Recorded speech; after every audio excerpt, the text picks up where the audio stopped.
عمران خان کے کرپشن جڑ سے اکھاڑ پھینکنے کے دعوے زمیں بوس۔ پی ٹی آئی دور میں کرپشن کا گراف بلند سے بلند تر۔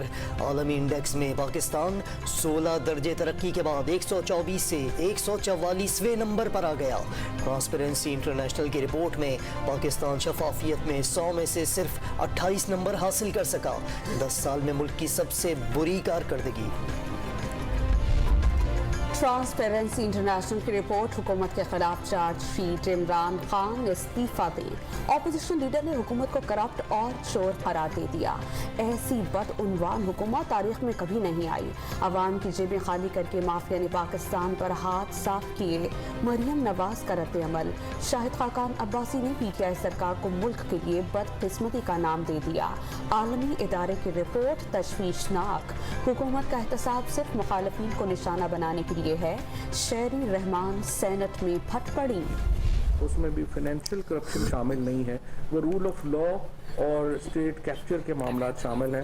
تو رول آف لا میں ہم تو سمجھتے ہیں کہ ایک پروسیس ہے، اور اس پروسیس میں ہمہ وقت تمام اداروں کو کام کرنے کی ضرورت ہے۔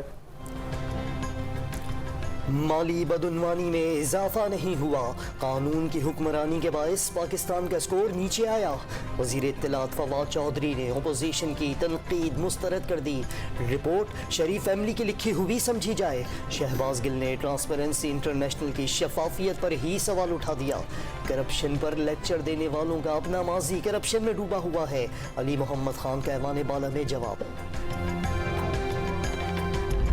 ٹرانسپیرنسی انٹرنیشنل نے حکمرانوں کو مصنوعی ایمانداری کا آئینہ دکھا دیا۔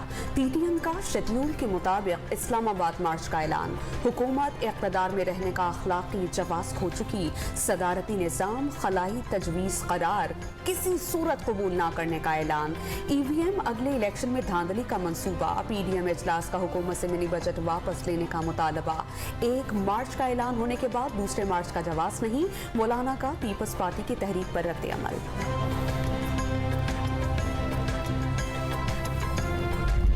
وزیر اعظم صاحب معمولی پیسہ دے کے اپنا گھر کو ریگولرائز کر رہا ہے، تو اب پاکستان بھر کے کچی آبادیوں میں بسنے والے عوام کے لیے وہی پالیسی ہوگا۔ بلاول کی زیر صدارت جیالی قیادت کی بیٹھک میں 27 فروری کے لانگ مارچ کی تیاریوں کا جائزہ۔ نااہل حکومت کے دور میں گجرنالے کے رہائشیوں کو مالکانہ حقوق دینا مشکل، بنی گالہ کو مالکانہ حقوق دینا آسان، غریبوں سے جینے کا حق بھی چھین لیا گیا۔ لاڑکانہ میں لیز کے کاغذات تقسیم کی تقریب سے خطاب۔